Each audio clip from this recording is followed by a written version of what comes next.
Hi Suki families, பார்க்குக்கு போகலாமா? என்னடா திடீர்னு பார்க்குக்கு போகிறோம் தானே பார்க்குறீங்க? ஒன்றும் இல்லைங்க.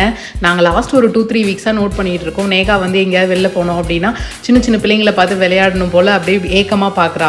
அதை வந்து நான் ரொம்ப நோட்டிஃபை பண்ண ஆரம்பிச்சிட்டேன். ஸோ அதனால தான் சரி லாஸ்ட் ஒன் வீக்காக வந்து பாப்பா வந்து பார்க்குக்கு தான் கூட்டிகிட்டு போயிட்டுருக்கோம். ஸோ அங்கே போன உடனே பாருங்கள் அவள் ஃபேஸ் எவ்வளோ சேஞ்ச் ஆகிடுச்சுன்னு சொல்லிட்டு, ஈவன் தான் அங்கே போய் அங்கே விளையாடும் போதுமே பாருங்கள் பக்கத்தில் விளையாண்டுட்டு இருக்க பிள்ளைங்களே தான் பார்த்துட்டு இருந்தா.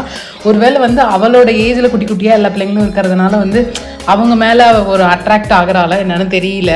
ஸோ நாங்கள் பார்த்து சுற்றி பார்த்துட்டு இருக்கும்போது அவங்க நிறைய கொச்சோன்னு எறும்பு இருந்துச்சுங்க. ஸோ அதையும் அப்படியே வாட்ச் பண்ணிட்டு இருந்தோம். யாராவது தொட்டாங்கன்னா கை போயிடும், அந்தளவுக்கு எறும்பு இருந்துச்சு. எங்களுக்குமே இங்கே வந்தோடனே ரிலாக்ஸ்டாக இருந்துச்சுங்க. ஃபோனெல்லாம் வச்சுட்டு பாப்பா கூட தனியாக என்னமோ டைம் ஸ்பெண்ட் பண்ண மாதிரி இருந்துச்சு. அங்கே ஒரு மான் இருந்துச்சு, பாப்பாவை அதிலெல்லாம் உட்கார வச்சு ஃபோட்டோஸ்லாம் எடுத்துகிட்டு இருந்தோம்.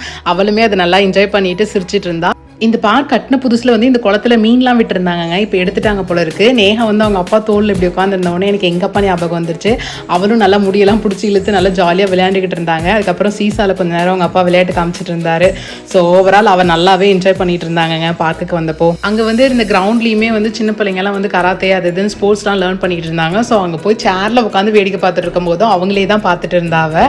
ஸோ அவங்களும் விளையாண்டுட்டு இருந்தது, நாங்களுமே கொஞ்சம் நேரம் வேடிக்கை பார்த்துட்டு இருந்தோங்க. அப்புறம் இந்த பார்க்கில் எனக்கு ரொம்ப ரொம்ப பிடிச்சது என்ன அப்படின்னா, இன்பிட்வீன் மரம்லாம் நிறைய இருந்திருக்கு, வேப்ப மரம் அப்படி இப்படின்னு நிறைய இருந்திருக்கு. பட் அதை எதையுமே வேஸ்ட் பண்ணாமல் அதை சுற்றி உட்கார இடம் மாதிரி கட்டி மெயின்டைன் பண்ணியிருந்தாங்க, அந்த வேப்ப மரத்தை வெட்டாமல். ஸோ அது எனக்கு ரொம்ப பிடிச்சிருந்தது இந்த பார்க்கில்.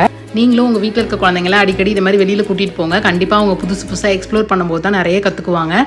நீங்களே பாருங்கள் அவங்க இப்போ வந்ததுக்கும் இப்பயும் எவ்வளோ ஜாலியாக இருக்காங்கன்னு. ஸோ இன்னொரு vlog உங்களெல்லாம் பார்க்குறேங்க. பாய்.